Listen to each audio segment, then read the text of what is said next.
బైబిల్లో ఆదికాండం అనగానే మనకు గుర్తొచ్చేది ఆదాము హవ్వ.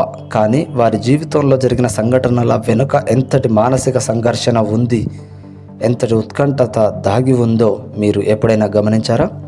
ఈరోజు ఈ వీడియోలో దేవుడు మానవుడిని సృష్టించిన ఆ మొదటి క్షణం నుండి ఆదాము హవ్వల మధ్య ఉన్న గాఢమైన ప్రేమ, సాతాను పన్నిన కుతంత్రం, మానవజాతి చేసిన మొదటి తప్పు, ఆ తర్వాత వారి పిల్లల మధ్య జరిగిన ఘోరమైన హత్య వరకు ప్రతి విషయాన్ని బైబిల్ వచనాల ఆధారంగా ఎక్కడ వినని రీతిలో కళ్ళకు కట్టినట్టు తెలుసుకోబోతున్నాం. ఈ వీడియో ముగిసేసరికి మీ ఆలోచన విధానం ఖచ్చితంగా మారిపోబోతుంది. ఎక్కడ స్కిప్ చేయకుండా చివరి వరకు చూడండి. చరిత్రలోకి వెళ్దాం.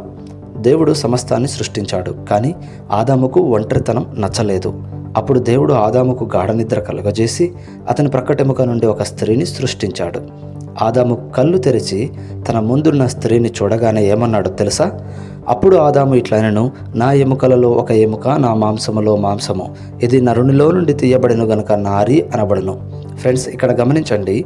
ఆదాము ఆమెను చూడగానే నువ్వు నాకంటే తక్కువ అనలేదు, నా ఎముకలో ఎముక, నా మాంసంలో మాంసం అన్నాడు. అంటే తనతో సమానమైన ప్రాణంగా చూసుకున్నాడు. అందుకే బైబిల్ చెబుతుంది, కాబట్టి పురుషుడు తన తండ్రిని తల్లిని విడిచి తన భార్యను హత్తుకొనును, వారు ఏక శరీరమై యుందురు. ఇక్కడే వివాహ బంధానికి పునాది పడింది.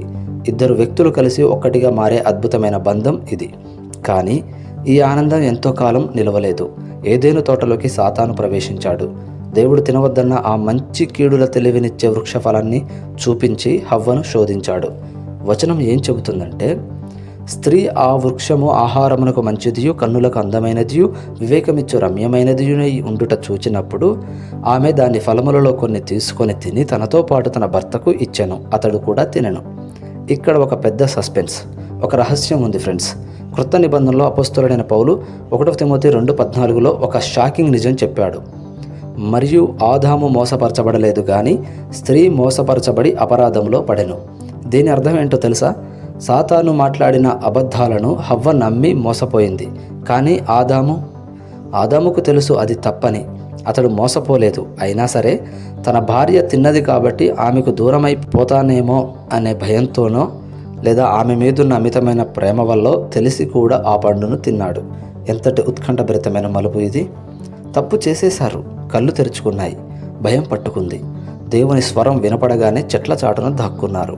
దేవుడు వచ్చి, ఆదామా ఎక్కడున్నావు? నేను తినవద్దన్న పండు తిన్నావా అని అడిగినప్పుడు ఆదాము ఇచ్చిన సమాధానం వింటే మానవ నైజం ఎలాంటిదో మనకు అర్థమవుతుంది.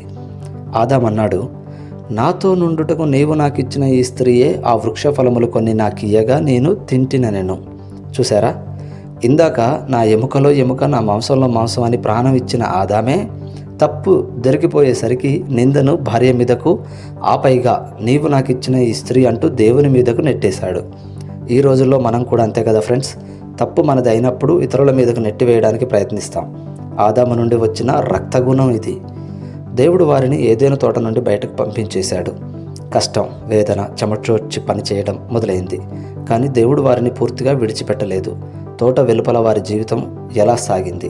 ఆదాము తన భార్య అయిన హవ్వను కూడినప్పుడు ఆమె గర్భవతి అయి కయీనును కని, యెహోవా దయ వలన నేనొక మనుష్యుని సంపాదించుకున్నాను నేను. తర్వాత ఆమె అతని తమ్ముడగు హేబేలును కనెను. హవ్వ కయీను పుట్టినప్పుడు ఎంతో సంబరపడిపోయింది. దేవుని దయ వల్ల కొడుకు పుట్టాడు అంది. ఆ తర్వాత హేబేలు పుట్టాడు. హేబేలు గొర్రెల కాపరి అయ్యాడు.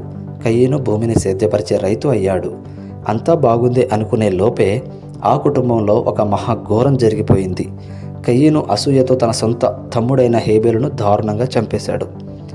ఆదాము హవ్వల హృదయం ఎంతగా పగిలిపోయి ఉంటుందో ఊహించండి. ఒక కొడుకు హంతకుడయ్యాడు, మరో కొడుకు శవమయ్యాడు. ఆదాము హవ్వల జీవితం శూన్యమైపోయింది. కానీ దేవుని ప్రణాళిక ముగిసిపోలేదు. ఆదాము మరలా తన భార్యను కూడినప్పుడు ఆమె కుమారుని కని, కయీను చంపిన హేబేలునకు ప్రతిగా దేవుడు నాకు మరి ఒక సంతానమును నియమించననుకొని అతనికి షేతు అను పేరు పెట్టెను. షేతు అంటే దేవుడు నియమించినవాడు అని అర్థం. ఇక్కడే ఒక గొప్ప మలుపు వస్తుంది ఫ్రెండ్స్. వచనం 26లో ఇలా ఉంది, మరియు షేతునకు కూడా కుమారుడు పుట్టెను, అతనికి ఏనోషను పేరు పెట్టెను. అప్పుడు యెహోవా నామమున ప్రార్థన చేయుట ఆరంభమైనది.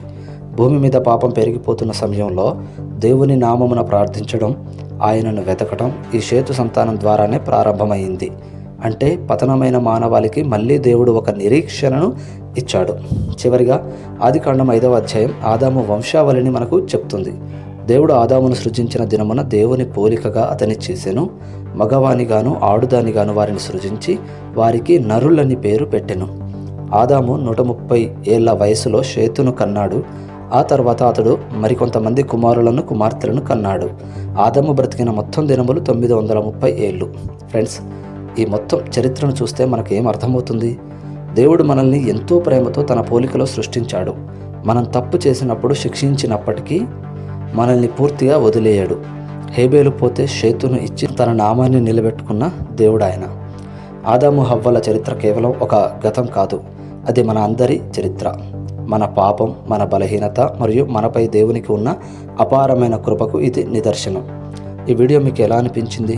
ఆదాము తెలిసి కూడా పండు తినడం వెనుక ఉన్న రహస్యం మిమ్మల్ని ఆశ్చర్యపరిచిందా? మీ అభిప్రాయాన్ని కింద కామెంట్ సెక్షన్లో ఖచ్చితంగా తెలియజేయండి.